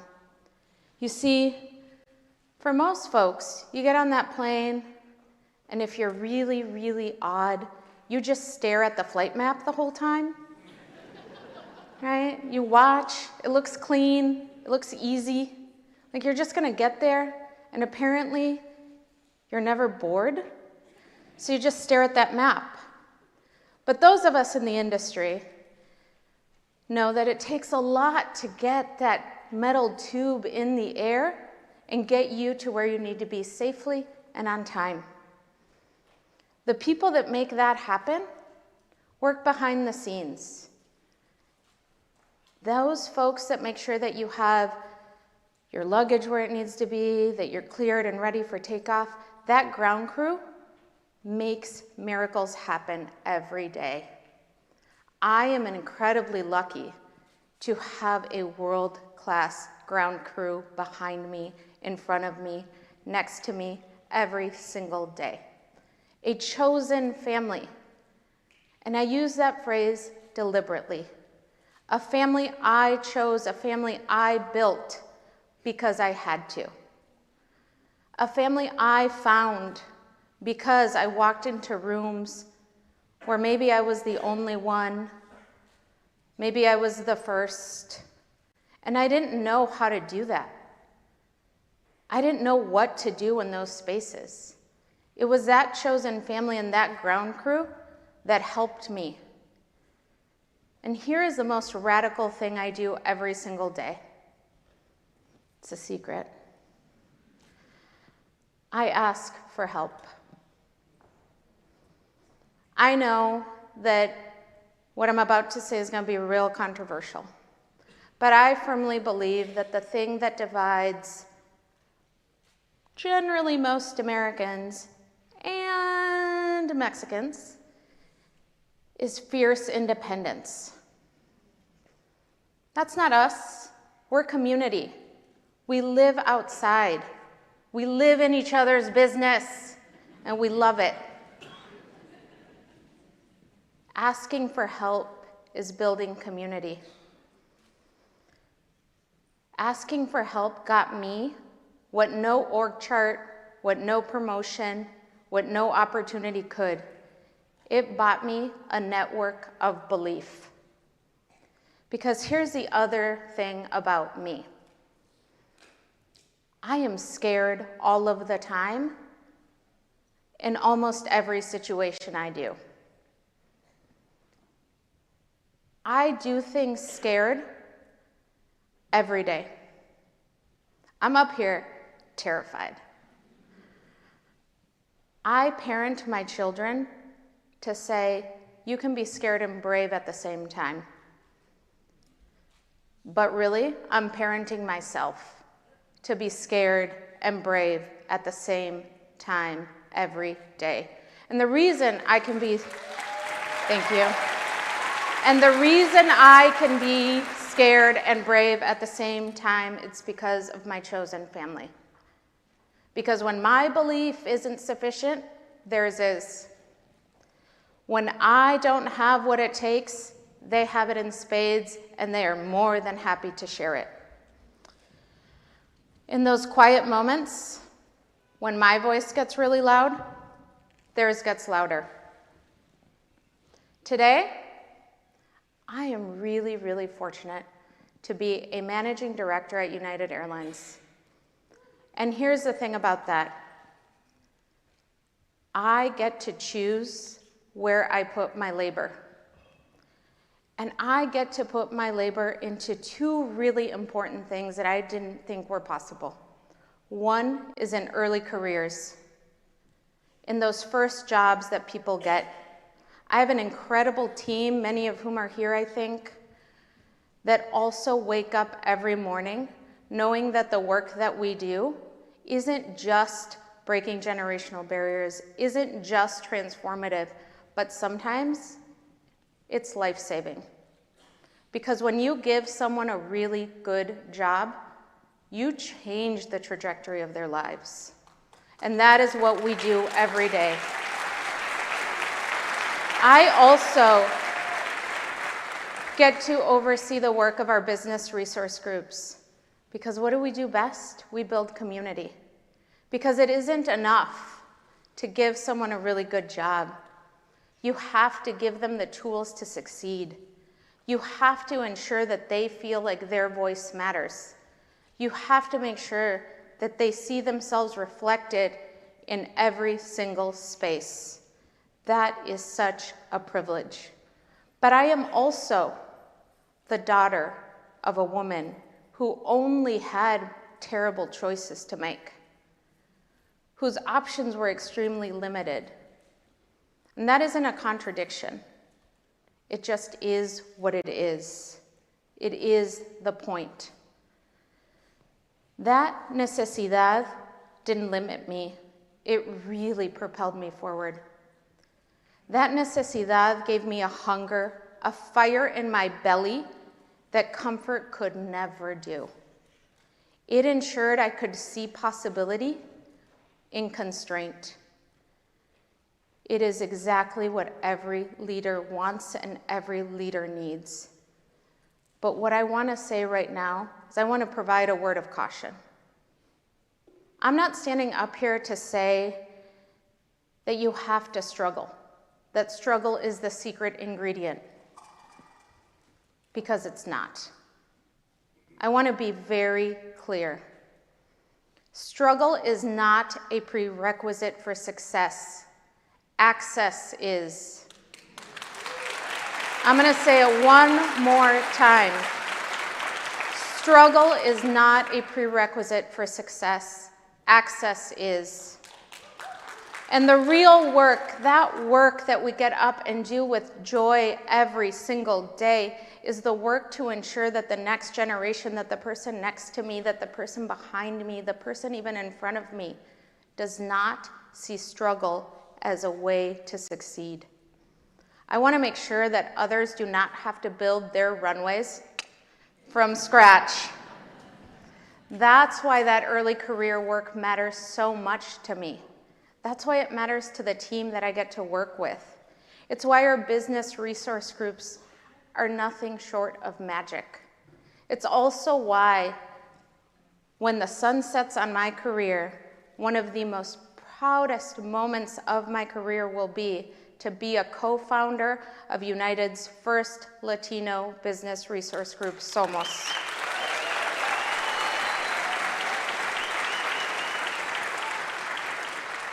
Because I know that maybe in this room, there's someone that isn't as comfortable as I am embarrassing themselves in front of many people. And they might be wondering, what if I'm failing?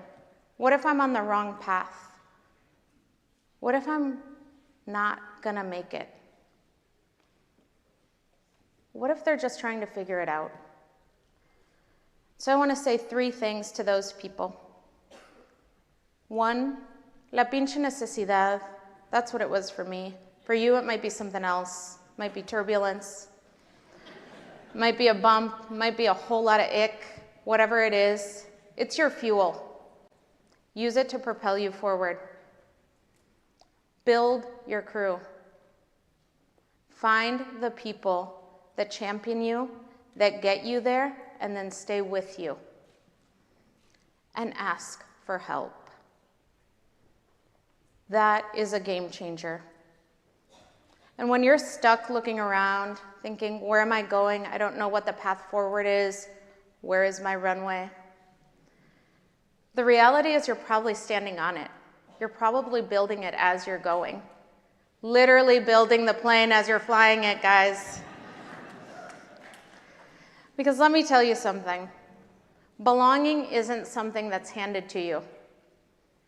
Belonging is something you claim. Belonging is something you build. Because where you started, who you are, what you look like, that isn't the final word. You have the final word. And so now let's fast forward to June of 2015. We've gone from early spring to a balmy summer. And I'm standing in the most perfect Dali-inspired dress, except now it's drenched because it rained. And the bottom is filthy because we danced. And we're surrounded by 75 of our closest crew members, our chosen family. And I have the unique, most beautiful privilege of marrying the love of my life. And it is the celebration of love, but it's also a celebration of the community we've built. It's a celebration of the runway that we're building for ourselves, but for our family too. And so when I think about what I want everyone here to walk away with, it's this. Always be building. Build comunidad, build access, build rooms that don't exist. Build opportunity. Build it for you, but most importantly, build it so that others don't have to.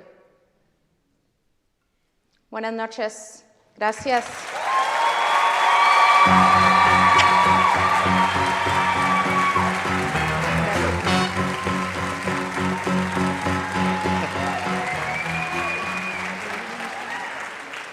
Thank you so much, and thank you for your wit and your wisdom. Thank you for also making me realize this is probably the most people that ever seen me do a booty bump ever. Thank you for that, sincerely. Before we move on, we have one more treat in store for all of you this evening, but I just want to take in a moment and acknowledge what Anel has been speaking about this evening, and acknowledge all the families and friends that have brought us here this evening. There has been a theme this evening about familia, right? Along with Fuerza Mexicana. And I want to say thank you to all of you for being here and being a part of that familia. We often refer to ourselves as the MEX Talks familia whenever we get together for these events. So I want to thank you for being a part of that familia. And I want to thank LP once again for bringing us all together.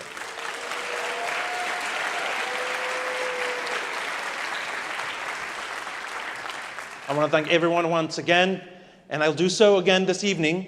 But without further ado, let's give a warm MEX Talks welcome to Banda La Encantadora.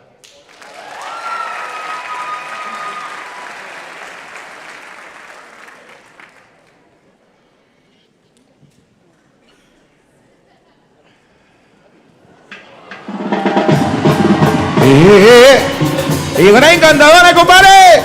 ¡Llámale ese grito que se escuche! ¡Ánimo, ánimo, compadrito! Compadre.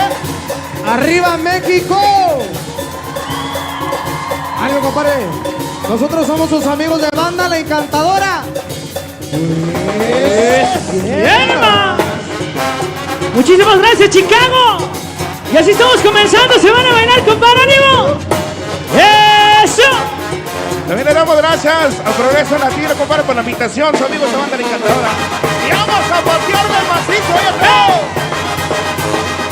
Y arriba Progreso Latino, compadre.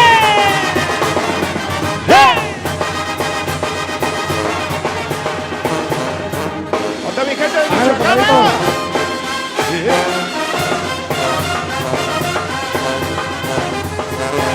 Celebrando el 5 de mayo, mi viejo.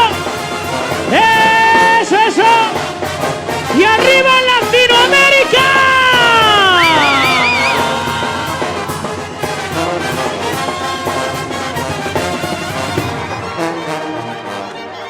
Y eso.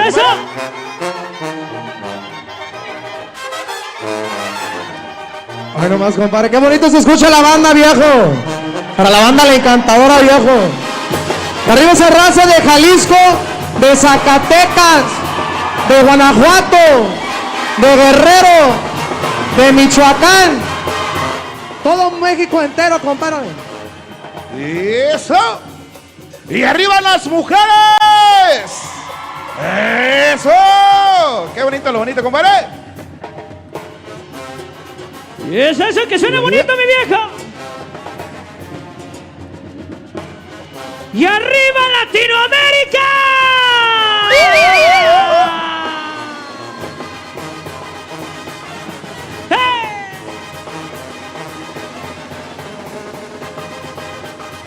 Y se van a bailar, Hay que estar alegres en esa bonita noche. Eso.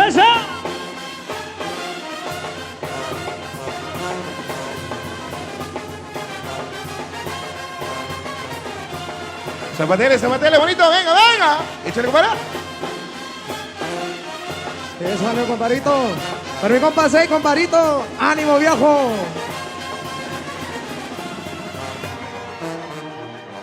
Muchísimas gracias por la invitación. Eso. Y arriba Progreso Latino. Ahí nomás.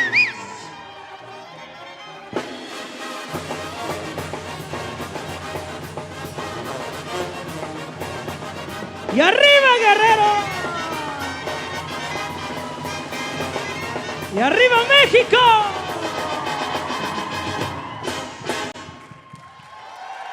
Eso.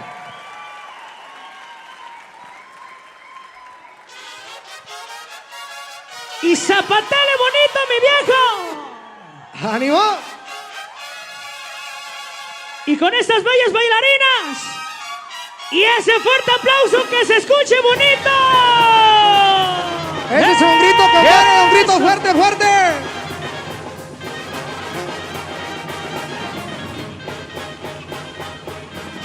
La escena balato vengo, dicen quién hace mi roble. Me dice que soy arriero, porque leche blind se para. Si me venden un sombrero ya verá cómo repara. Ay.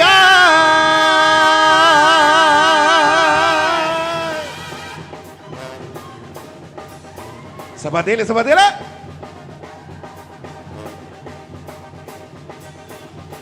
Ay, mamá, por Dios, como borracho vengo, que me siga la tambora, que me toquen el gelite, después el niño perdido, por último el torito, pa' que vean cómo le brinco. Ay, ay, ay.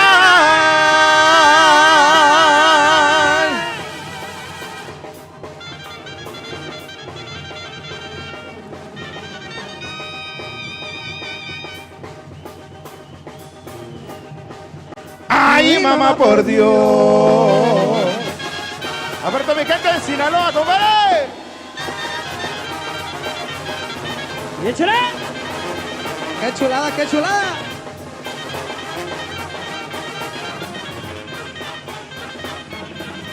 Me dicen enamorado, pero de eso nada tengo. También me dicen el gordo pero con suerte, porque se me sale un gallo, no me le rajo la muerte. Ay, ay, ay.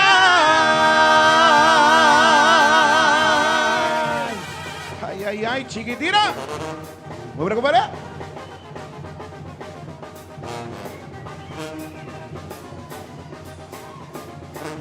Ay, mamá, por Dios, como borracho vengo, que me siga la tambora, que me toquen el gelite, después el niño perdido, por último el torito, pa' que vean cómo le brinco.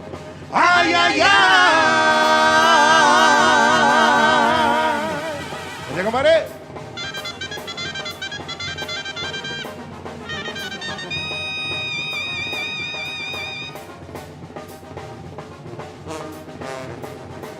Ay, mamá, por Dios. Y a ver ese grito que se escuche. ¡Eso! ¡Ánimo! Yeah.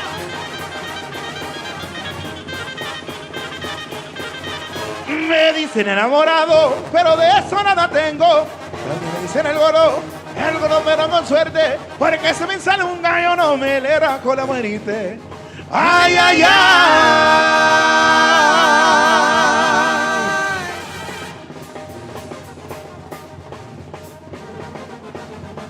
Qué bonito, compadre, qué bonito.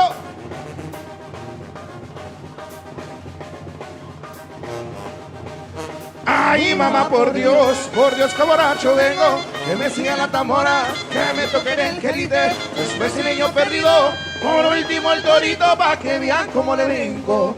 Ay, ay, ay.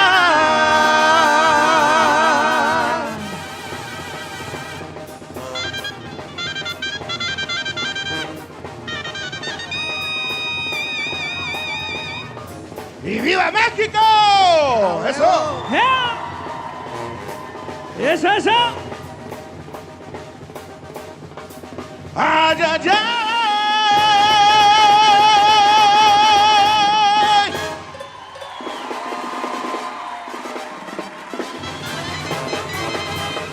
Y ese es Sauce y La Palma. Yeah.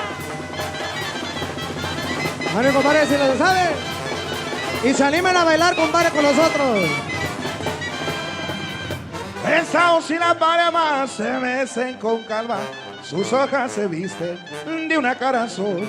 ¡Qué hermoso su brillo del Sauce y La Palma! Alma de mi alma, qué linda eres tú. ¡Qué hermoso se me hacen las horas sin verte! Joven de mi alma, la dueña de su amor, porque eres un ángel bajado del cielo, que me das consuelo a mi pobre corazón. ¡Que luego! ¡Y arriba, Jalisco! ¡Salud! ¡Arriba, Michoacán! El Sauce y La Palma se mecen con calma, sus hojas se visten de una cara azul. ¡Qué hermoso su brillo del Sauce y La Palma! Alma de mi alma, qué linda eres tú.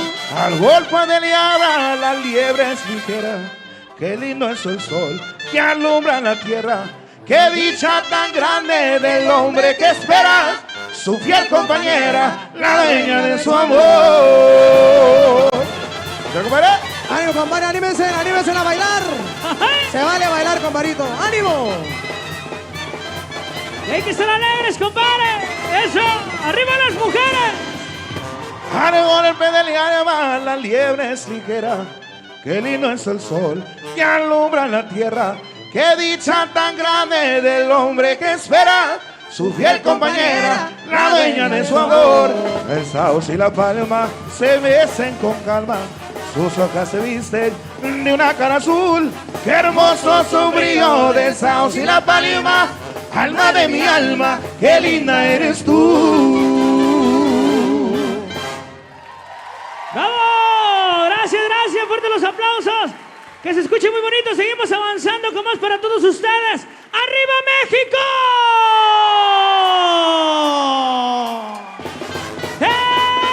¡Ánimo, compadre, para que baile macizo! Y los zapatea, compadrito. ¡Ánimo, ánimo! ¡Ay! Y saludos para Latinos Progresando, compadre, ¿cómo no? Ahí lo vas, saludos para Latinos Progresando, parte de sus amigos se van a dar encantadores. Gracias por la confianza, viejo. ¡Vámonos! ¡Y arriba Chicago!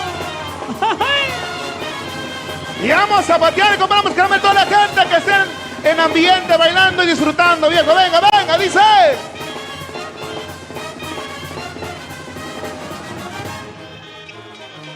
Eso, eso. Se me compa Hugo Viejo, arriba Jalisco. Y arriba Guanajuato, mi compa Tacua.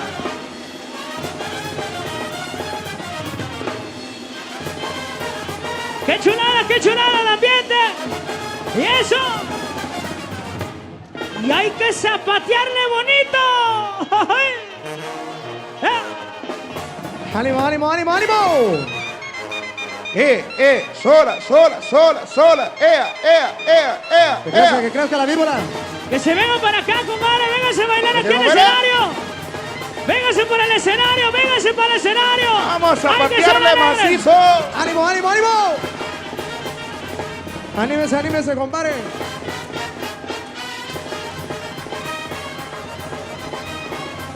Eso, eso.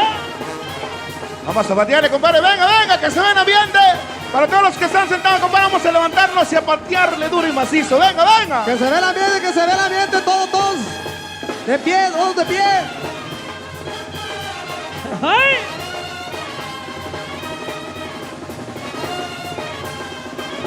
¡Y el grito de las mujeres! ¡Eso, eso! ¡Ánimo! ¡Eso, compadre! ¡Y arriba las solteras!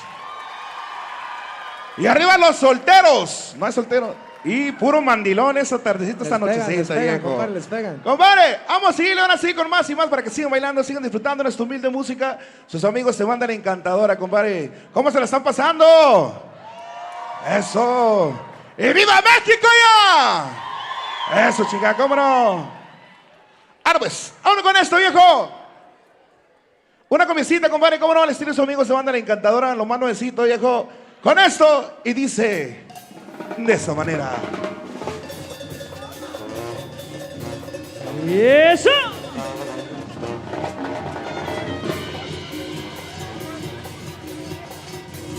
Ok. Si se la sabe, la canta con nosotros. ¿Y eso?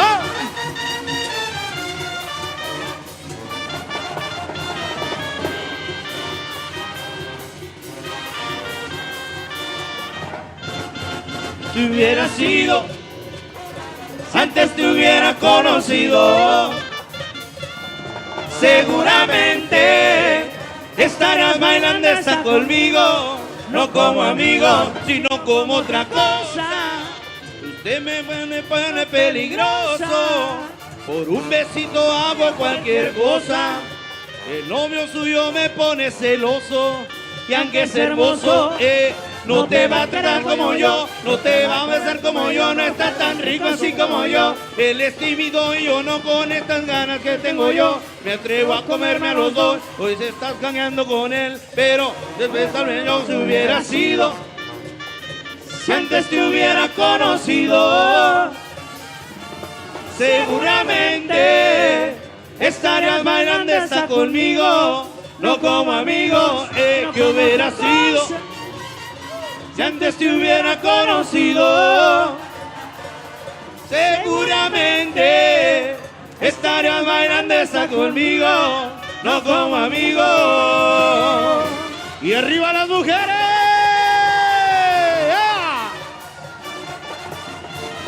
Y se llegó. Ahora, compadre. Y yo te veo y no sé cómo actuar. Bebé, pa' conquistarme que me pase en el manual. Espero lo que sea por volverte a besar. Tengo de esos ojitos un día me van a mirar. Yo me caso contigo. Tu nombre suena bien con mi apellido. Estoy esperando el primer descuido pa' presentarte como más que amigos.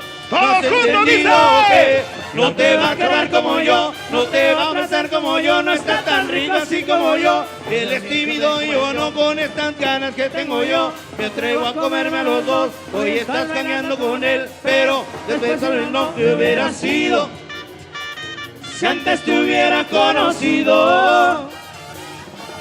Seguramente estarías bailando hasta conmigo. No como amigos, que hubiera sido si antes te hubiera conocido. Seguramente estarías bailando hasta conmigo, no como amigos. Y la encantadora, yeah. Los Mayeles parientes. Y ahora con este, compadre, para que le zapatee macizo. Y con este vamos a pasar a retirar, viejo. Así es que todos zapateando, viejo. Venga, venga. ¡Ánimo, ánimo, ánimo! ¡Viva México! Arriba Jalisco, pariente. Arriba Zacatecas, Guanajuato, Guerrero, Michoacán, Oaxaca, viejo. ¡Ánimo, compa vieja! ¡Y arriba las mujeres chingonas! ¡Eso! ¡Saludcita, compadre! ¡Ánimo! Compadre, por la banda la encantadora. Arriba Michoacán, arriba Guerrero, arriba Jalisco, arriba Guanajuato, cabrones. ¡Hey! Que se escuche un grito mexicano bien fuerte, oiga. Hoy nomás. ¡Qué chulada! Y arriba Chicago también, compadre. Thank Muchísimas you gracias to por la all of our oportunidad. speakers this evening. Annette Ruiz, Ruben Castillo, Michael Gomez, Mayra Macias, Carlos Montoya.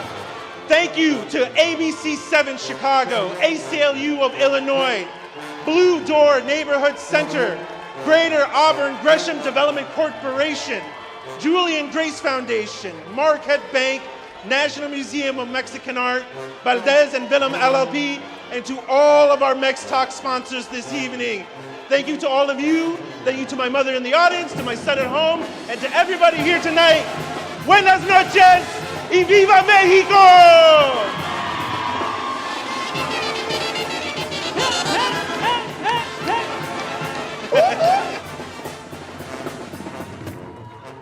¿Y es eso?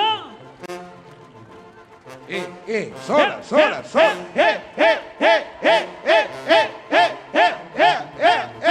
Eso. Y véngase a zapatear re bonito.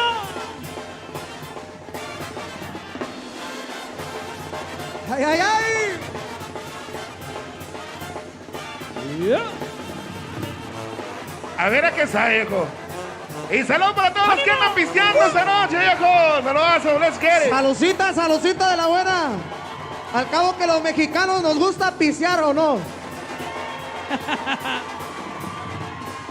Sobre todo Ánimo, nos gusta viejo. trabajar también, compadre. ¡Arriba Compa, los vi. mexicanos, chingada! ¡Arriba México, cabrones! ¡Arriba Latinoamérica también! Colombia, Guatemala, Venezuela, Salvador. Y arriba más que nada México, Ánimo. chingado. Y arriba Guerrero, ¡Ánimo! viejo. ¡Saludcita! ¡Arriba Guerrero, paisano! ¡Ánimo! ¡Arriba Bache. Jalisco! Let's get it. ¡Ay, no más! Gracias. Y un fuerte aplauso para esas bailadoras. ¡Fuerte los aplausos! Gracias, con permiso. Fuerte los aplausos. Gracias. Hasta la próxima, con permiso. Sus amigos, banda la encantadora. Gracias.